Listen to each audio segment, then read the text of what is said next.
Hello friends, SST read mains की new topic Disha book में से शुरू करते हैं। संसार के वनस्पति व वन्य जीव। World wild life fund WWF ने जनवरी 2010 की रिपोर्ट में 10 प्रजातियों की विलुप्ति के कगार पर बताया है। उनमें पहला स्थान किस प्रजाति का है तो वो है जॉइंट पांडा का। विश्व वन्य जीव कोष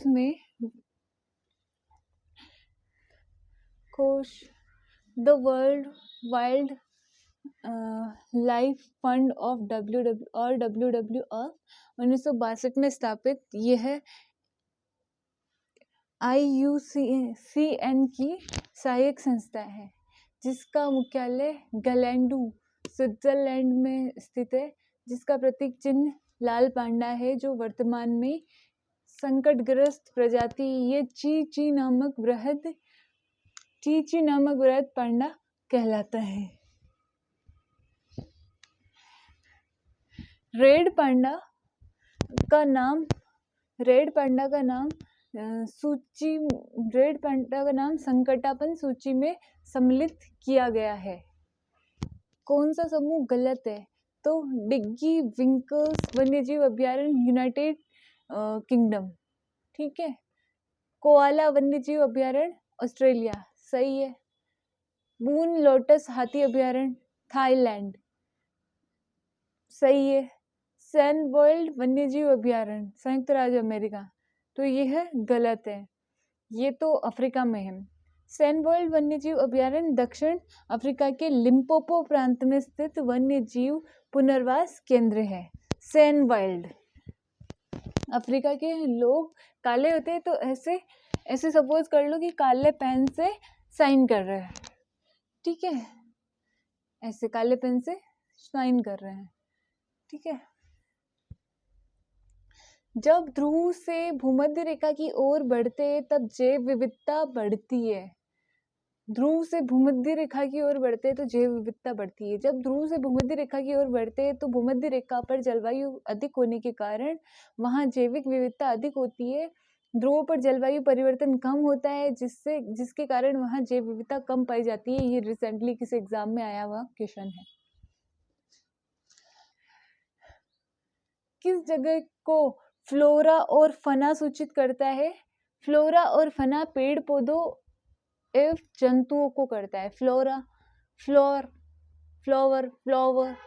पेड़ पौधों और फना जंतुओं को। वनस्पति फ्लोरा एक विशेष क्षेत्र में या विशेष समय में प्राकृतिक रूप से पाए जाने वाले स्वदेशी पौधे होते हैं, अर्थात प्राकृतिक वनस्पति।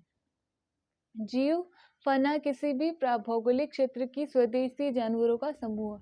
निम्नलिखित में से किसमें सर्वाधिक जैव विविधता पाई जाती है तो उष्णकटिबंधीय सदाबहार वर्षावन बायोम में।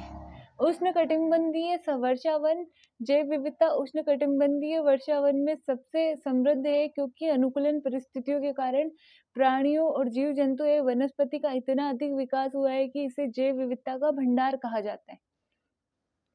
निम्नलिखित में से कौन सा एक उष्णकटिबंधीय घास स्थल कहलाता है तो सवाना।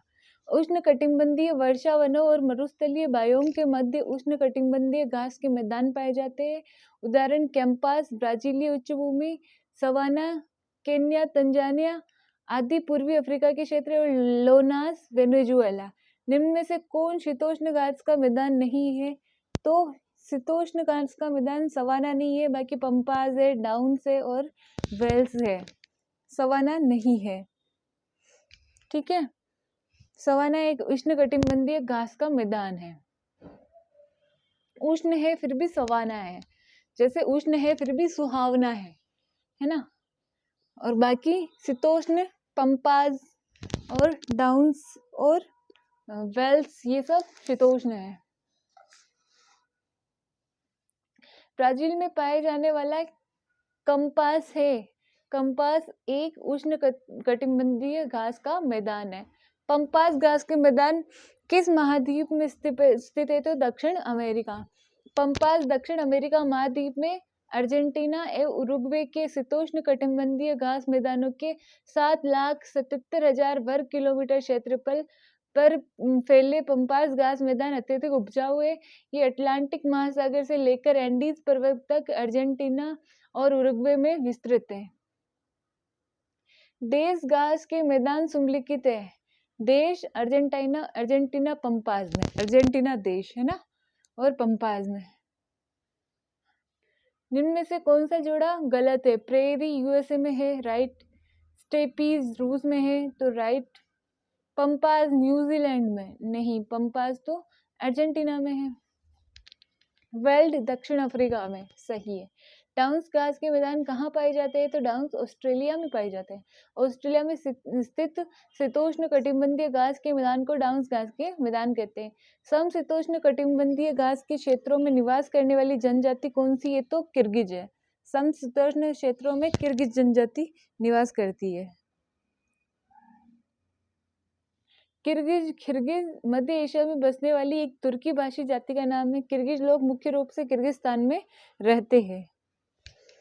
सेल्वोस का अर्थ क्या है? तो सघन भूमध्य रेखीय वन अर्थात वर्षा वन। भूमध्य रेखा के लगभग 10 डिग्री उत्तर और 10 डिग्री दक्षिण अक्षांशों के मध्य उच्च तापमान व नियत वर्षा के परिणाम स्वरूप पाए जाने वाले सदाबहार घने वन जो भूमध्य रेखीय वर्षा वन भी कहलाते हैं। पेड़ों की ऊंचाई 60 से 120 मीटर तक पाई जाती है।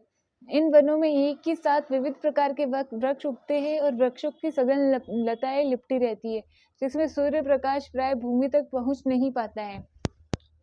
इन वनों को सेल्वा भी कहते हैं। इस प्रकार के वन अमेजन बेसिन, दक्षिण अमेरिका और कांगो बेसिन और गिनी तट अफ्रीका और हिंद एशिया, मलेशिया और न्यू गिनी एशिया में पाए जाते हैं। निम्नलिखित घास भूमियों में से कौन सा अमेरिका के मूल निवासियों का निवास स्थान है? तो प्रेरीज घास के मैदान शीतोष्ण कटिबंधीय घास के मैदान है। ये संपूर्ण उत्तरी अमेरिका महाद्वीप, कनाडा, संयुक्त राज्य अमेरिका और मेक्सिको तक में विस्तृत है। कौन से वन टेगा वन के नाम से जाने जाते हैं? तो कोणधारी वन। कोणधारी वन को टेगा नाम से जाने जाते हैं। शंकुधारी वन, उत्तरी गोलार्ध के उच्च अक्षांश 50 डिग्री से 70 डिग्री में भव्य शंकुधारी वन पाए जाते हैं। इन्हें टेगा वन भी कहते हैं। रूसी भाषा में टेगा का अर्थ है शुद्ध या अनछुआ। टेगा का प्रयोग साइबेरिया के कोणधारी वनों के लिए किया गया है। ये वन अधिक ऊंचाई पर भी पाए जाते हैं, इसीलिए उत्तरी अमेरिका और यूरेशिया के कोणधारी वन टेगा प्रदेश कहलाते हैं। टेगा प्रदेश केवल उत्तरी गोलार्ध में ही स्थित है। इस प्रदेश के दक्षिण में कम वर्षा होती है, अतः यहाँ शीतोष्ण घास के मैदान मिलते हैं, जिन्हें स्टेपीज कहा जाता है। टेगा का औसत तापमान 0 डिग्री सेल्सियस से और 5 डिग्री सेल्सियस के बीच है।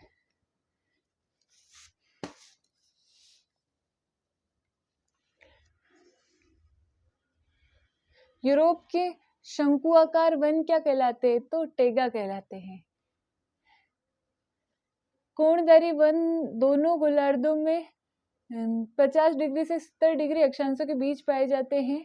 कथन और कारण है इनमें से देखना। तो नहीं, ऐसा कुछ नहीं है। वार्षिक वर्षा 30 से 50 सेंटीमीटर के बीच होती है। 5 डिग्री सेल्सियस की समताप रेखा इसकी उत्तरी सीमा निर्धारित करती है, जबकि दक्षिणी सीमा का निर्धारण 10 डिग्री सेल्सियस से होता है। तो ये दोनों ही गलत है। निम्नलिखित में से जंगलों के कौन सा जंगल पृथ्वी ग्रह के फेफड़ों के रूप में जाना जाता है? तो अमेजन वर्षा वन पृथ्वी के फेफड़े हैं। अमेजन वर्षा वन एमजोनिया का या अमेजन वन के नाम से जाने वाला चौड़ी पत्ती और नमी युक्त वन है, जो दक्षिण अमेरिका के अमेजन बेसिन में एक बड़े भूभाग पर फैला हुआ है। विश्व के कुल वर्षा वनों का लगभग आधा भाग यही है और विश्व की उष्णकटिबंधीय क्षेत्रों में पड़ने वाले वनों में ये सर्वाधिक जैव विविधता पाई जाती है। वनों का अधिकांश भाग 60% ब्राजील में सीमा में है और अमेजन के वर्षा वनों को पृथ्वी के फेफड़े भी कहा जाता है। निम्नलिखित में से महाद्वीपों में किस में अमेजन वन अवस्थित है? तो दक्षिण अमेरिका में अमेजन वन स्थित है। दक्षिण अमेरिका में।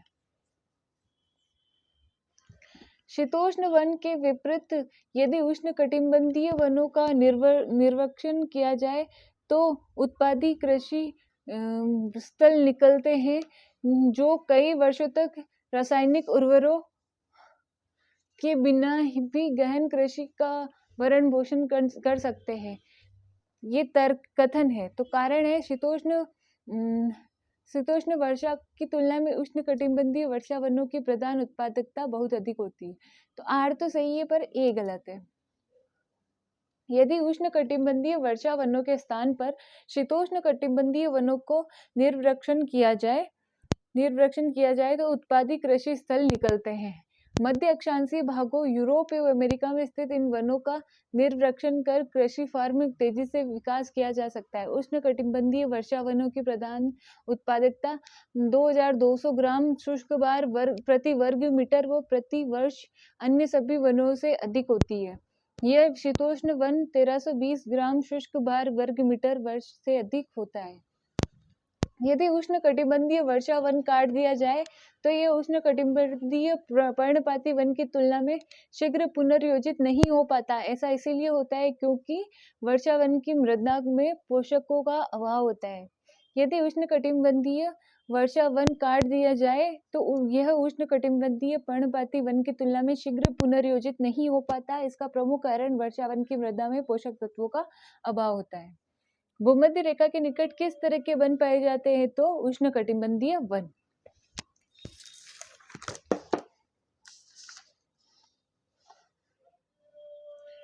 उष्णकटिबंधीय सदाबहार वर्षा वनों का विस्तार विषुवत रेखा भूमध्य रेखा के पास 10 डिग्री उत्तर व 10 डिग्री दक्षिण अक्षांशों के मध्य पाया जाता है। विषुवत रेखीय जलवायु प्रदेश में वर्ष भर उच्च तापमान पाए जाने से वर्ष भर होने वाली संवहनीय वर्षा के कारण सदाबहार वर्षा वनों का व्यापक विस्तार पाया जाता है।